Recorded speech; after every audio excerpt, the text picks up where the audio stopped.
Et parlons toujours de répression, de justice de répression.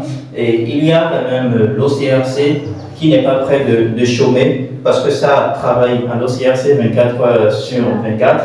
Et tenez-vous bien, la presse également s'est intéressée à ce sujet et on présume qu'entre il y a la Libération qui titre ici que près de 500 guidelines ont été capturés novembre-décembre. Donc en 2 mois, déjà en 2 mois, 500 guidelines ont été capturés. Pour la seule journée du 23 décembre, 37 cybercriminels ont été rayés de la circulation et titre avec ironie de Béninois libérés.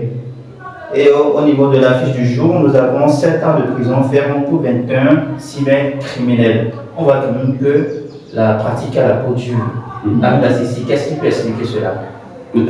Alors, sur ce sujet de traque contre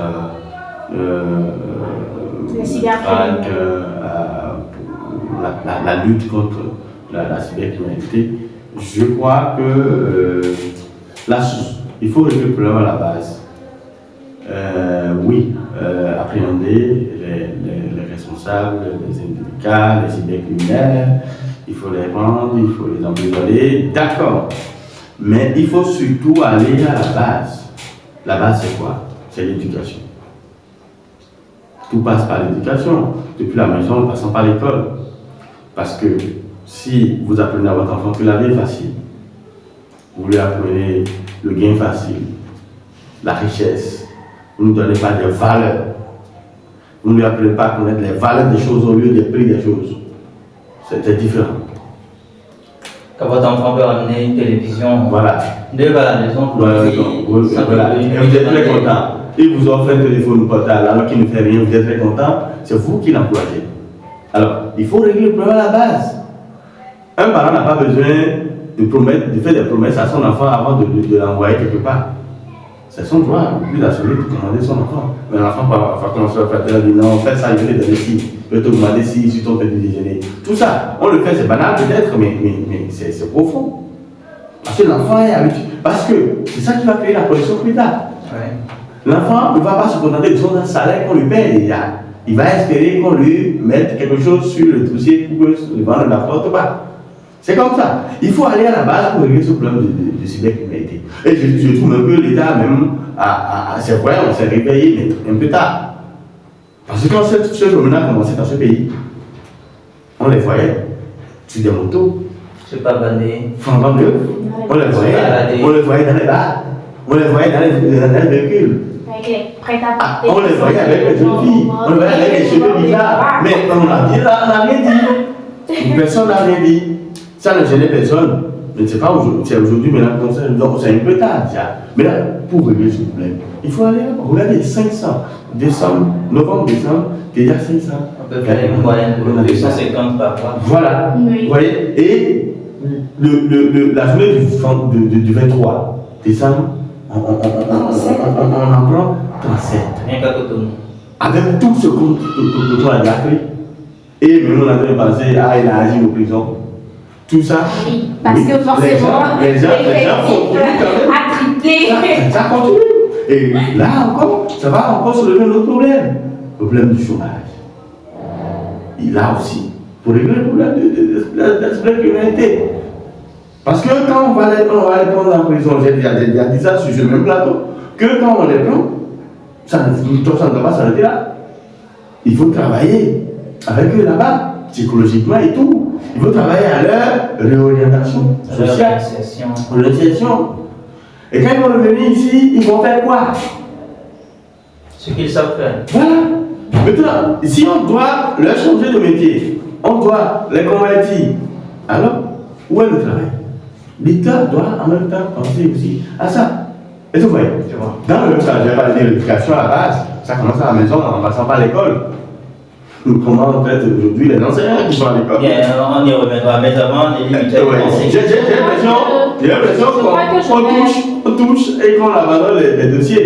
Et parce que, il faut quand vous prenez un dossier, il faut et vous pensez quand même qu'il faut associer nécessairement les parents pour pouvoir envoyer. Bien sûr qu'il faut associer tous les acteurs.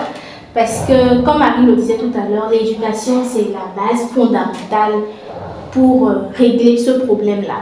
C'est déjà le manque de patriotisme qui fait qu'aujourd'hui, certaines personnes volontairement décident de non seulement faire du mal aux autres, de se faire du mal et d'entacher la réputation de toute une nation du simple fait qu'ils ont envie de gagner de l'argent. C'est ça. Donc je pense que l'éducation, c'est fondamental déjà dans nos écoles, apprendre aux enfants ce qui est bien et ce qui est mal. Et pas déjà dans les maisons, apprendre de vraies valeurs aux enfants, faire un réel suivi en tant que parent pour que l'enfant ne soit pas demain un problème pour la société, pour vous et nous. Parce que si on attrape votre enfant dans ce genre de conditions, ça entache déjà votre réputation avant d'entacher la réputation de la famille et ainsi de suite.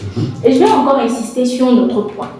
Vous disiez tout à l'heure que novembre-décembre, on a attrapé au moins 500 jeunes. Et je pense que si on va faire la moyenne de l'année, nous serons à près de 1000. Même au-delà de 1000 jeunes. Imaginez 1000 jeunes qui ont entre, parce que ces jeunes-là, ils ont entre généralement 18 et 25 ans, 18, 20, 25, 30. Imaginez cette tranche d'âge-là qui constitue la jeunesse, la jeunesse même du pays, ceux-là qui doivent... La relève de demain. Voilà, la relève de demain, ceux-là qui doivent même travailler pour l'évolution du Bénin, ceux-là qui sont directement en prison. Près de plus de 1000 personnes directement en prison.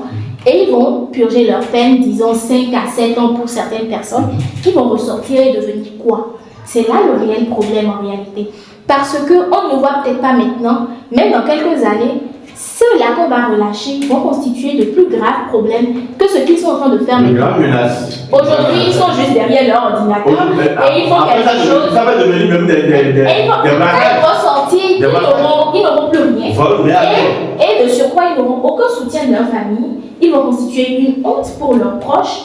Donc tout le monde va s'éloigner d'eux, ils seront livrés à eux-mêmes et vont devoir se débrouiller seuls. Je pense que c'est le moment d'aller dans les prisons pour s'occuper vraiment de cette tranche de personnes-là. Tous ceux qui ont été arrêtés dans ces conditions-là, puisque ce sont des jeunes, ils ont encore beaucoup à donner normalement. Donc il faut vraiment travailler avec eux. S'il faut faire dès maintenant une réorientation professionnelle pour eux, pour qu'ils aient quand même une base, pour que quand ils vont sortir, ils auront de quoi faire. S'il faut mettre en place des programmes d'entrepreneuriat pour ces jeunes-là, il n'y a pas de formation. D'apprentissage. Ce serait intéressant. Et ils pourront même, depuis la prison, déjà commencer à travailler pour le pays, en purgeant leur peine. Ça se fait déjà dans d'autres pays. Pourquoi pas ici? Et je pense que ce serait le point le plus important. Et maintenant, travailler sur l'éducation de ces enfants-là qui sont en train de grandir pour qu'ils ne tombent pas dans les mêmes travers.